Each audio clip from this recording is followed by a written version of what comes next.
Τέλος διαφημιστικού διαλύματος, κυρίες και κύριοι. Ζωντανή εκπομπή, ενημερωτική εκπομπή, τηλεόραση Μακεδονίας Θράκης, όλα on camera. Αλλά έχουμε μια συμβολική, θα λέγαμε, κατάληψη από μια ομάδα νεαρών ανθρώπων, τους οποίους θα θέλαμε να ακούσουμε. Έχουν υψώσει το πανό. Οι καταλήψεις είναι η ζωή, δεν βλέπω, και το κράτος είναι ο θάνατος. Και έχουμε εδώ ένα ψήφισμα διαμαρτυρίας, το οποίο.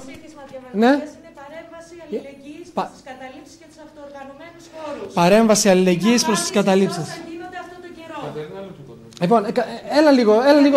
Λοιπόν, θα διαβαστεί το κείμενο, λοιπόν. Η επίθεση του κράτους στη Βίλα Μαλία, στο αυτοδιαχειριζόμενο στέκι στην ΑΣΟΕ, το ραδιοφωνικό σταθμό 98 FM, την κατάληψη Σκαραμπαγκά και την κατάληψη Λέλας Καραγιάννη, όπως και την κατάληψη Δέλτα στη Θεσσαλονίκη, είναι τυχαία. Δεν είναι τυχαία. Οι παραπάνω χώροι αποτέλεσαν συστηματικό ανάχωμα και εμπόδιο στα ρατσιστικά πογκρόμ και τις φασιστικές επιθέσεις στο κέντρο της Αθήνας.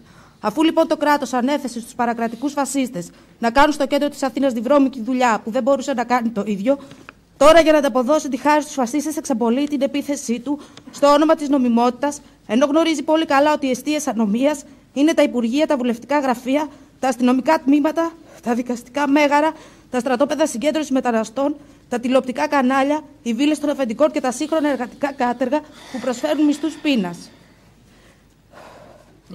Οι καταλήψεις, οι αυτοοργανωμένοι χώροι και τα αυτοδιαχειριζόμενα στέκια προτάσουν την ισότητα, την αλληλεγγύη, σε αντίθεση με τους φασίστες και τους παρακρατικούς που μας στέλνουν βούλους των αφεντικών, στο όνομα μιας εθνικής ενότητας και για χάρη της εθνικής οικονομίας. Επιλέξαμε να πραγματοποιήσουμε αυτή την παρέμβαση. Πρώτον, γιατί τα τηλεοπτικά κανάλια και γενικότερα τα μέσα μαζικής εξαπάτησης διαστρεβλώνουν την πραγματικότητα και τα γεγονότα. Δεύτερον, γιατί ο δημοσιογράφος Γιάννης Κομνηνός στην εκπομπή του Όλα on Camera φιλοξενεί ρατσιστικές απόψεις δήθεν στο όνομα της ελευθερίας του λόγου.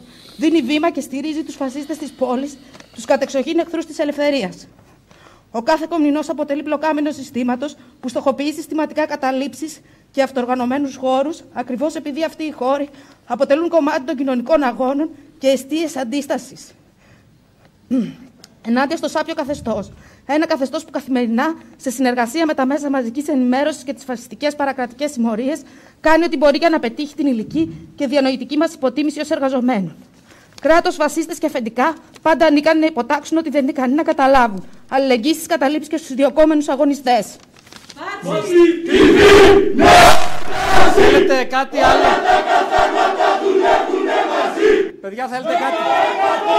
Χιλιάδες καταλήψεις ενάντια σε ένα κόσμο οργανωμένης πλήξης.